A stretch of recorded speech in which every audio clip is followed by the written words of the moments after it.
Going back to 1981, that's Mission of Burma, of course, with That's When I Reach for My Revolver from the Signals, Calls, and Marches EP.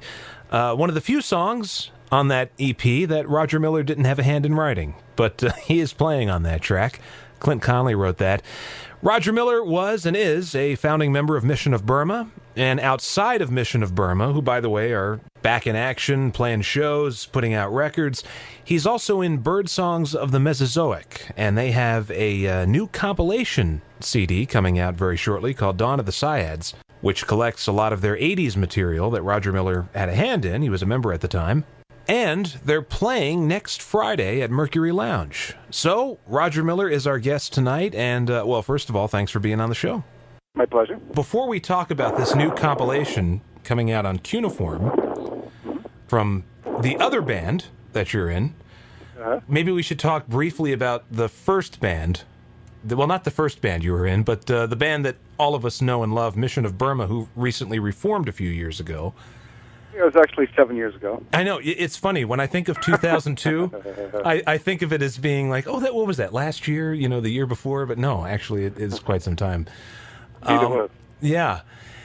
I would imagine, considering Birdsongs of the Mesozoic is a different sound from Mission of Burma, and that was started around at the same time, really, that you were in Mission of Burma. Yeah, a year after Burma formed.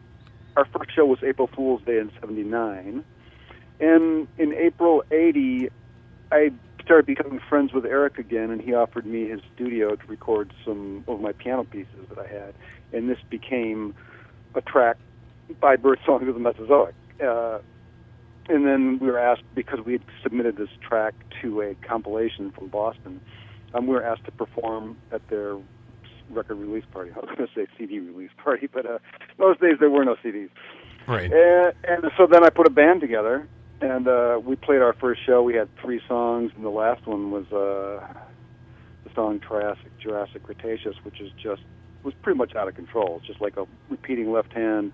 We had 3 drummers, one of them being Peter Prescott from Mission of Burma, and Steve Stain had a chain that he was whipping against a metal can, and David Hill was playing tom-tom. So it was really pretty out of control. It was really great.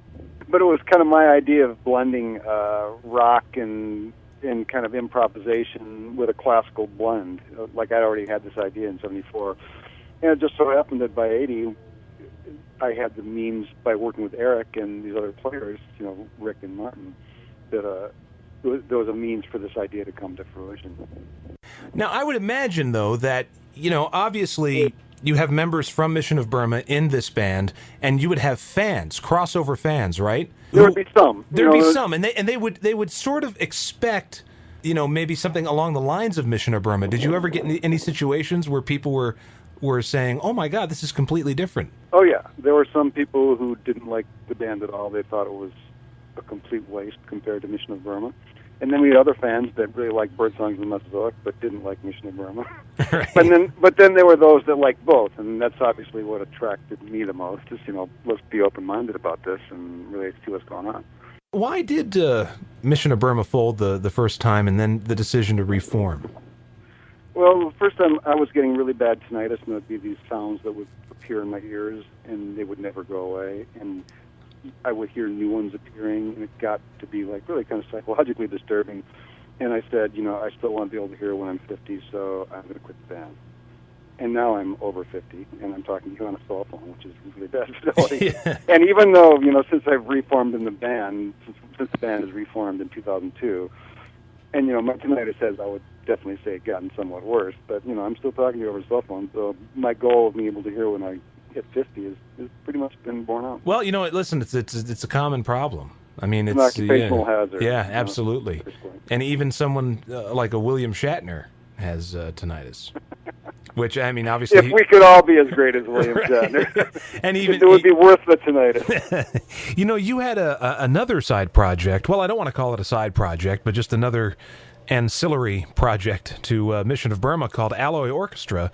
And Alloy Orchestra does new soundtracks to silent films. And were you there from the beginning with that? They were around for 7 years before I joined them. Their previous keyboard player left, and I was the replacement.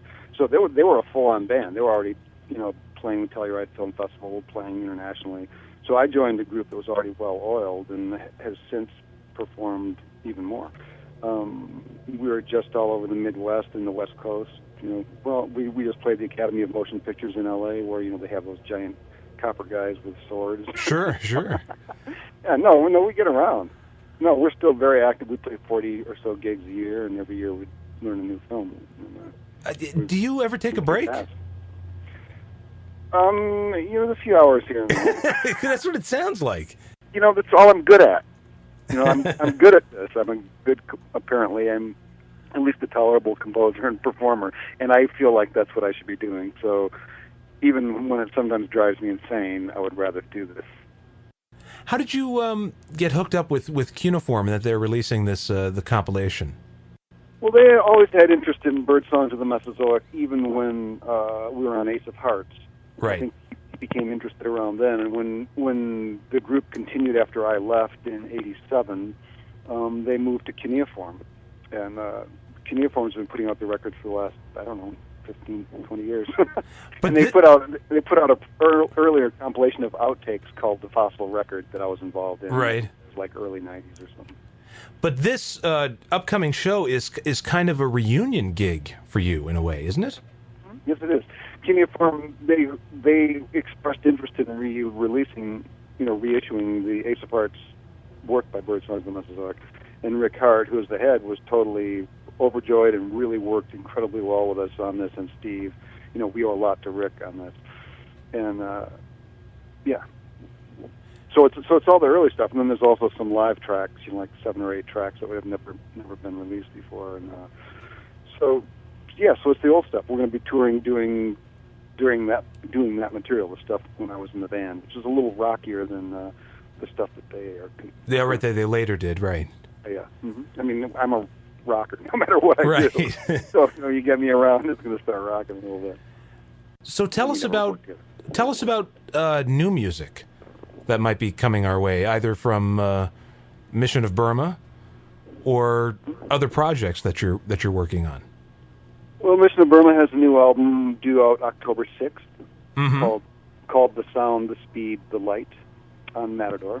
We're pretty happy with that. We did 6 of those songs a couple days ago in New York at the Outdoor Festival, and they all work. People there, they'd never even heard these songs, and usually people like Deer songs they know. But our fans are kind of a little more open-minded, so they totally dug the new stuff, So that's one thing that's happening.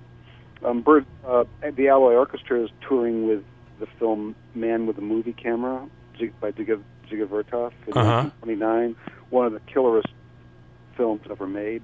It's a non-linear film, the day in the life of Russian cities, and it's basically an avant-garde film that everybody will love. Also, I'm working currently on. I was doing some other stuff this summer. I'll do one-off art projects, but I'm working on a viola sonata for viola, piano, and percussion, along with music concrete, which there's a chance it'll get its premiere at the New England Conservatory. I've been talking to the director there of the more experimental kind of new music side, and he seems quite interested. I performed at one of these New England Conservatory concerts. They were doing an all-day Stockhausen festival, and they had me play electric guitar in some of these. We were following scores, of course. Right. But it was great. God, here I am in the New England Conservatory playing Stockhausen, who I love, on electric guitar. It doesn't get much better than that. Well, I should mention to everybody once again, Friday, July 24th, your chance to see Roger Miller back once again with Birdsongs of the Mesozoic. And we also look forward to a new Mission of Burma record. Thank you very much, and hope to see people down at the show.